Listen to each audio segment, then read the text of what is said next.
Good afternoon, everyone. We had rather a harrowing drive up from Victoria. Not that there was any accidents or anything, but just a lot of traffic. But I'm very happy to be here today. I struggled with the theme, crimes of the heart, because I could only think of, well, crimes of the heart. You asked for it. Long ago, there was a miller, and he had a beautiful daughter named Mary. He had high hopes for her that she would marry beyond her station, and he decided to keep his eye out for suitable suitors. You know, he turned away many people, many men who worked in the village. He just thought there would be something better. He wanted his daughter to have money and to be comfortable and not to be struggling and working so hard as he had. Well, one day, a man came to his house and asked for Mary's hand in marriage. And this man appeared to be wealthy. The way he was dressed, the way he came with a horse and carriage. And he couldn't see any reason why not. And so Mary became betrothed to this, her future bridegroom. Now, Mary didn't feel comfortable with this man. She felt a certain recoil from him, and almost horror, but she couldn't pinpoint it. She couldn't really think of a reason to tell her father. And so the courtship went on, and he came and visited her many times. But one day he said to her, "Mary, my love, you have never visited me at my house." And Mary had been dreading this day. So she said, "Well, I don't know where you live," which seemed like kind of a feeble excuse. And of course he had an answer for that. "Ah, but I will show you where I live. I have a large house, a big mansion in the forest, and I would like you to come on Sunday. I've invited guests, so all you have to do is come by yourself. I will make the way clear for you. I will sprinkle ashes from here to my house so you won't have any trouble finding my house." And Sunday came, and Mary set out, and there was the trail of ashes. But she didn't want to leave anything to chance, and so she had filled her pockets with dried peas and lentils. And she set out into the forest. It was a beautiful day, the sun was shining, the birds were cheeping. But as she went deeper and deeper into the forest, she couldn't help but feel slightly ominous. However, she came to the house. There it was in a clearing, a beautiful mansion. There didn't seem to be anyone around. She approached, she knocked on the door. There was no answer. But her curiosity was now piqued, and she thought, well, if no one's home, maybe I can go in and explore the house and just see what my future home is like. So she tried the door, and it opened. She went in, and there wasn't anyone around, but a voice came out of nowhere saying, "Go home, young bride, go home.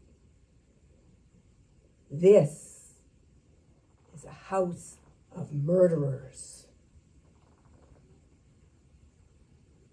Mary thought, what is going on? And then she heard it again.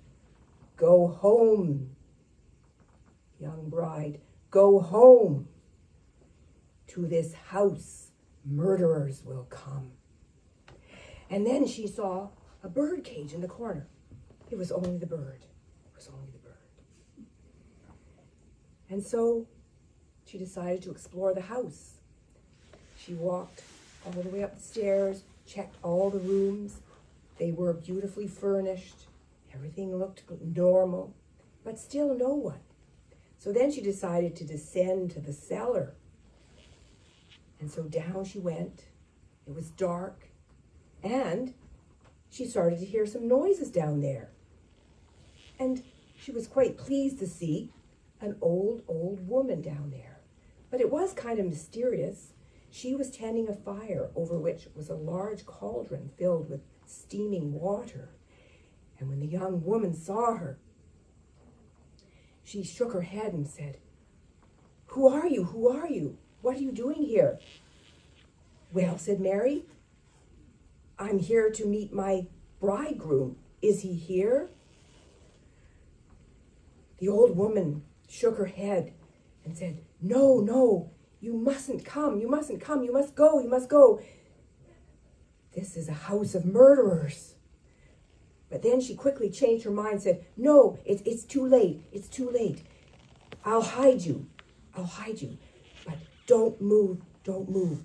And she hid her behind some wine casks in the corner. And she said, "Soon your bridegroom will be arriving with a band of robbers. And well, you will see what you will see." And soon after that, there was a lot of noise outside of people arriving, horses, carriages. She could hear a lot of voices, and she sounded like she could hear a woman as well. And soon the door was opened, and these men all came in, and they started coming down the stairs. They were all drunk and shouting, and they were dragging with them a young woman, dragging her down the stairs. Mary crouched behind the casks, and her heart went thump, thump, thump. She dared not move, dared not breathe. There was too much noise. No one noticed her. And the young woman, they dragged her literally by her hair and sat her at a table. And there they poured her 3 glasses of wine, 1 red, 1 white, and 1 yellow. And they pushed them toward her and forced her to drink them, one after the other. And by the time she finished the glass of the yellow wine, it was too much for her, and her heart gave out, and she fell on the floor dead. But that wasn't the worst of it. From there, they proceeded to strip off her fine clothes, and they laid her out on the table, and they chopped her up, ready to put her into the pot. They sprinkled salt on her. Mary was aghast. One of these men was her bridegroom. Then one of the men noticed a gold ring on the young woman's finger, on her hand. He tried to get it off, but it was stuck. And so he took a hatchet and he lopped off that finger. And the finger just went chop, whoosh, and flew off into the corner and landed right in Mary's lap. And so, of course, the man proceeded to try and find it. And he brought a candle over there and started poking around. The old woman said, "Oh, no, don't worry about that now. Let's eat first. That finger will be fine there until the morning. Look for it in the morning." And all the men were like, "Oh yeah, for sure. Let's eat now." So they proceeded with their horrible task, which I won't describe. And the old woman,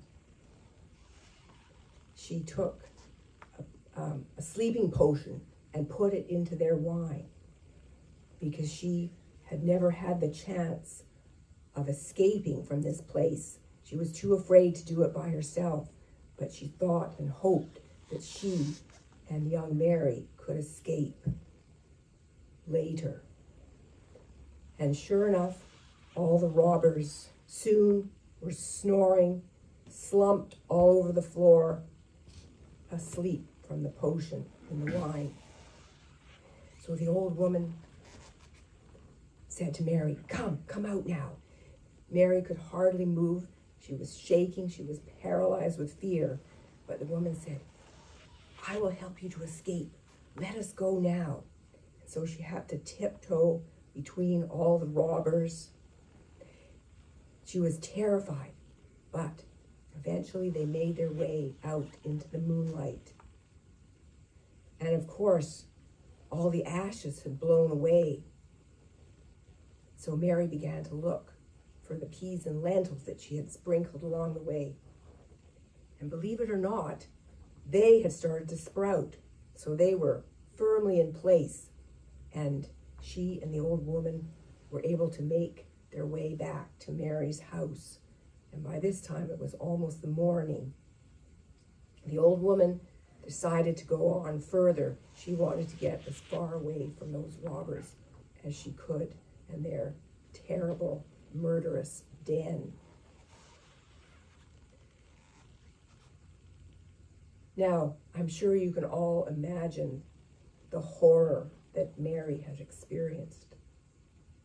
But we're just going to move ahead now to the wedding.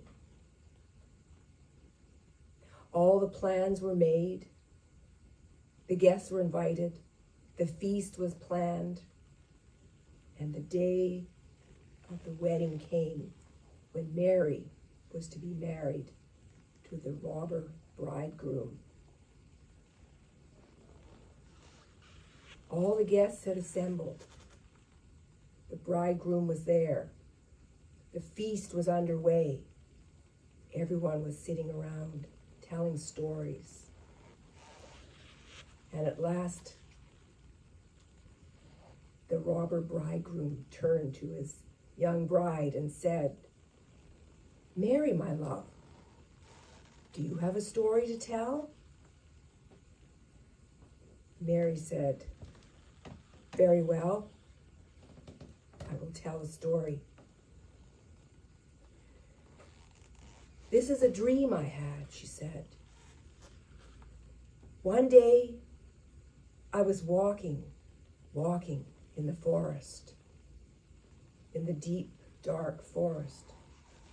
And then I came upon a mansion in the woods. I went up the stairs.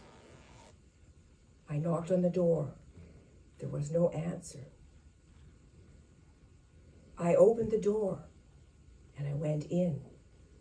There was no one there. But then I heard a voice saying, 'Go home, young bride, go home. To a house of murderers you have come.'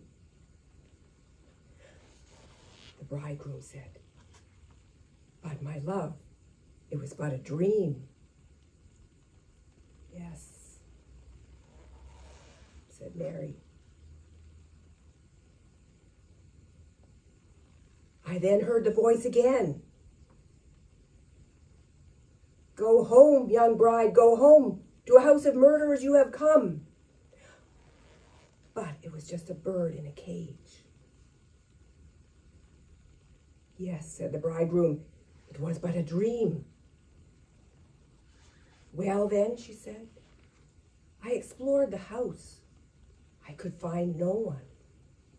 But then I went downstairs to the cellar and I met an old woman by a cauldron of boiling water. And she said, "What are you here for?" And I said, "I'm here to meet my bridegroom." And the bridegroom said, "But my love, it was but a dream." "Yes," she said, "it was a dream. It was a dream." And then the old woman said, "You must hide now. You must hide because they're coming. They're coming soon. Quickly, quickly." And she hid me in the corner behind the wine casks. And soon there was a lot of noise and all these people came, all these men came, and they were dragging a young woman by her hair, and they seated her at the table, and they made her drink 3 glasses of wine, red, white, yellow. It was too much for her. Her heart burst and she died. My love, it was but a dream. Yes, she said, it was a dream. And then, she said, and then they chopped her up and put salt on her, and they were about to cook her. But then they saw the gold ring on her finger, and they chopped off the finger, and poof, that finger flew through the air, and it landed in the corner. And with that, she lifted up her hands, and there was the finger with the ring upon it. By this time, the bridegroom had leapt to his feet. His face was pale, it went white, whiter, and then he began to run. But everyone was ready, and they restrained him and bound him and turned him over to the authorities. And in due course, he was executed, and all his band of robbers as well.